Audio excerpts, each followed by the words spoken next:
गुरुदेव का नाम दे सकते हैं, किंतु हमारे सदगुरुदेव व्यक्त अव्यक्त रूप से हमेशा हमारे साथ है। मैं जब छोटी थी और बहुत सालों तक मैं हमेशा इसी बात को पकड़े रहती थी कि सदगुरुदेव जो भी हैं बस जो दिख रहे हैं वही हैं। पर जब स्वामी जी ने इसका एहसास कराया कि मैं जहाँ पर शरीर नहीं हूँ, मैं वहां पर भी हूँ, तब हमने मानना शुरू किया। क्योंकि मैं कभी भी पुस्तक को पढ़कर या किसी की सुनी सुनाई बातों को नहीं मानती। बचपन से ही मैं थोड़ी सी जिद्दी रही। मुझे याद आता है कि हमारे सदगुरुदेव जब 40 साल पहले बोकारो की धरती पर हमने उनको देखा था, जब वो आते थे तो उनका जो पदार्पण होता था वो कैसा होता था।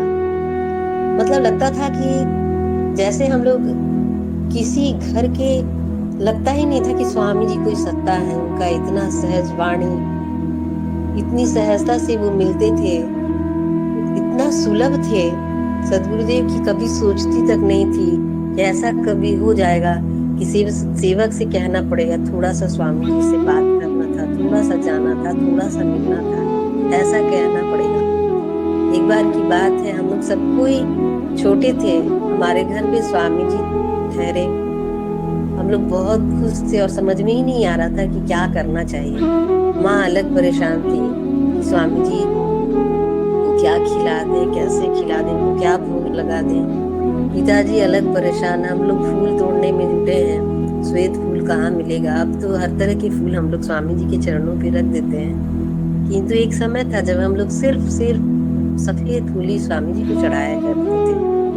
और मेरा ध्यान हमेशा ये रहता था कि स्वामी जी डंडा को लेकर क्यों घूमते हैं, और उनका डंडा छूने में ही परेशान रहते थे कि कब उनका डंडा हम छुए देखें। और जो सेवक थे, एक उनका नाम पहले होता था, एक बिहारी जी करके आते थे साथ में स्वामी जी के, और वही सारा कार्य करते थे स्वामी जी का। तो मुझे बड़ा, जैसे ही छूते थे तो वो आके सामने बोलते थे, ए बच्ची तुम क्यों छू रही है, मैं हूं ना। तो मुझे थोड़ा सा लगता था कि क्या औरत होना और नारी होना इतना खराब चीज होता है कि हम एक शक्ति, एक ऊर्जा के पास नहीं हो सकते, बैठ नहीं सकते, बात नहीं कर सकते, उनकी सेवा नहीं कर सकते, उनका चरण स्पर्श नहीं कर सकते, उनके चरण को नहीं दबा सकते। स्वामी जी हर चीज को क्लियर करते। बात है जब दरस बरस श्रवण और चमत्कार, उसी से मैं जी रही हूँ। वो जो संदेश था, वो जो उनकी भविष्यवाणियां थी, वो जो हीरे और पारस उन्होंने मेरे हृदय को दे दिया, उसे मैं अभी भी संजो कर रखती हूँ। और अपने अंतरतम की यात्रा में प्रणाम की मुद्रा में लिखती। मैं बहुत जिद्दी थी, मुझे बहुत ज्ञान नहीं था, हर चीज पे सवाल करती थी, भक्ति में रम नहीं पाते थे। भक्ति शब्द, मोक्ष शब्द हमारे लिए बहुत नया था। अपनी कृपा रखते हैं, उनका जो उजास है, सदगुरु की जो कृपा है, उसको हमने एक बार नहीं बहुत बार महसूस किया है। शायद इसलिए हमें आज इस सदमे बैठे हम इस तरह से अपने सदगुरुदेव को याद करते हैं। और जब भी याद करते हैं तो एक ऐसा चेहरा अगर किसी ने देखा नहीं हो तो मैं आराम से, और आप भी आराम से बता सकते हैं, हमारे स्वामी जी का जो स्वरूप है, जो श्वेत वस्त्र है, इन सबों पे भी हम सब बचपन से ही सवाल करते आए हैं। मैं ऐसा सोचती हूँ कि स्वामी जी का जो संस्मरण है वो सबों के पास है। कोई सुना देता है, कोई सुना नहीं पाता है, अंतर इतना ही है। पहले साधन कम होता था, किंतु साधना उतनी ही उच्चतम की होती थी। स्वामी जी जब हमारे शहर में आते थे, खलबली सी मच जाती थी, सभी शिष्य अपने घर को सजाने संवारने लगते थे, और लगता था कि कोई रूठा हुआ है इसलिए कि हम स्वामी जी से बहुत बात नहीं कर पाए। हमारे घर पे स्वामी जी एक बार ठहरे हुए थे और एक शिष्य आया और वो बोलने लगे कि स्वामी जी हमसे क्या गलती हुआ, और चरण उनके पकड़ लेता है बड़ी प्यार से। और स्वामी जी भी कहते हैं कि चलो बिहारी कहाँ चले के पास। तो हमारे स्वामी जी हमें ये सिखाते हैं कि किसी के भाव को, किसी ने अगर हमारे प्रति उसकी इतनी आस्था है, वो शरणागत है, तो हम उसको कैसे ठुकरा सकते हैं। स्वामी जी कि मुझे क्या भोजन करना है। अभी स्वामी जी का भोजन यहाँ है तो दोपहर में कहीं और है। स्वामी जी की इच्छा पूछी नहीं जाती और सभी अपने मन से उनका स्वागत करते और यही कहते कि स्वामी जी थोड़ा सा मेरे घर का भी प्रसाद आप भोग ग्रहण करते और मैं प्रसाद को बता दूं, हम लोग सब इसको ग्रहण करते। स्वामी जी सबों की इच्छा को रखते थे, किंतु कभी कभी मुझे ऐसा लगता था कि हम लोग कहीं जाते हैं। मैं ये चर्चा आप सबों से इसलिए कर रही हूँ क्योंकि हम सबों को भी स्वामी जी की पीड़ा को समझनी चाहिए। बिल्कुल हम बहुत बार स्वार्थी हो जाते हैं उनके दर्शन के लिए, उसमें से मैं भी हूँ। और इन कीन प्रकारेण उनकी यात्रा का जो दुख है, उनका जो उनकी जो परेशानियां हैं उसको हम समझ ही नहीं पाते हैं और कभी कभी हम बहुत दुखी हो जाते हैं। और स्वामी जी जब बातों ही बातों में कहते हैं कि देखिए जो पुराने शिष्य लोग हैं ना ज्यादा बुरा मान जाते हैं, क्योंकि लोग इतनी सुलभता से मुझे पाए हैं कि इनको अगर प्यार न करो, समय न दो तो ये बुरा मान जाते हैं। और कभी कभी तो ऐसा भी होता है कि ये छोड़कर चले भी जाते हैं।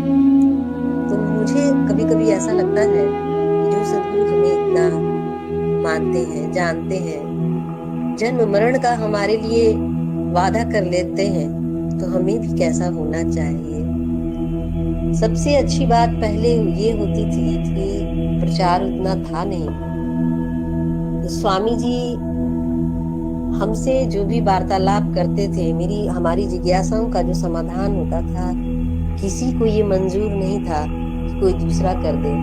आज मैं जिज्ञासा समाधान को सुनती हूँ और मुझे पहले की बात याद। आजकल के प्रश्न भी थोड़े अलग होते हैं। पहले के बड़ा जो शिष्य होते थे वो अलग तरह के प्रश्न करते थे, कहते थे स्वामी जी के पास जाके, हाँ जी स्वामी जी हमरा तो साधन अभ्यास कुछो ना आवेला, हम करतार जानी ला ना रउरा का हमरा, मतलब इतना उनके अंदर कॉन्फिडेंस रहता था कि यही हरि है, यही भगवान है, यही सदगुरु है, यही हमको पार उतारेंगे। उनकी जो जिज्ञासा होती थी, एकदम पैर पकड़ के वो एकदम बोलते थे कि ना ना रउरा कहीं तबे हम हटब। और स्वामी जी इतना खिलखिला के हंसते थे और उसके सर पे हाथ रख देते थे और कहते थे कि आपको कोई शक है क्या, इस जन्म में नहीं मिलेंगे तो दूसरा जन्म में तो फिर मिलेंगे ना। तो वो आराम से बोलता था ना ना स्वामी जी करार करें कि ये जन्म में हमरा मुक्ति मिल जाए। तो मुझे ही लगता था कि ये जो मुक्ति शब्द है, इसके लिए हम लोग सब इतना क्यों परेशान रहते हैं। क्या स्वामी जी का सानिध्य मिल रहा है, हम उनके पास हैं, ये क्या बहुत बड़ी बात नहीं है। मैं छोटी थी और सभी मुझे सिखाते थे स्वामी जी से ये पूछो, तो बड़े आराम से बोलते थे कि स्वामी जी तो इतने अच्छे हैं, आप लोग इतना डरते क्यों है स्वामी जी से। तो एक लेडी थी जो पंजाब की थी, तो वो स्वामी जी से आकर बोलने लगी कि स्वामी जी हम लोग तो गुरु नानक देव को मानते हैं, गुरु गोविंद सिंह को मानते हैं, मेरी इच्छा बहुत है, आप हमको बहुत अच्छे लगते हैं स्वामी जी, लेकिन हम लोग अपना जो पगड़ी है वो किसी के सामने नहीं रखते। तो वो बड़ी प्यार से स्वामी जी के पास खड़ी हो जाती थी और कहती थी हम अपना पगड़ी कैसे दे दें स्वामी जी, हम बाल तो रखते हैं। स्वामी जी ने कहा इसकी जरूरत क्या है, मैं कभी किसी की पगड़ी लेकर क्या करूंगा, आप शिष्य हैं इतना ही बहुत है आपके लिए। तो इतनी सहजता से किसी बात को स्वामी जी समझाते थे और मुझे लगता था कि अरे जब सब लोग प्रश्न कर रहे हैं तो मुझे भी तो प्रश्न करना चाहिए। स्वामी जी इतना अच्छा से बैठे हैं, स्वामी जी से बोलते थे स्वामी जी सबसे पहले मुझे बताइए कि आप 8 घंटा से इतना देर से बैठे कैसे इतना देर रह जाते हैं। फिर मेरा दूसरा सवाल होता था कि स्वामी जी आत्माओं की संख्या अभी कितनी है संसार में, ईश्वर ने इतना रंग और आनंद है, ईश्वर असत्य नहीं है तो वो असत्य संसार का निर्माण क्यों करता है, परमात्मा एक ही क्यों है।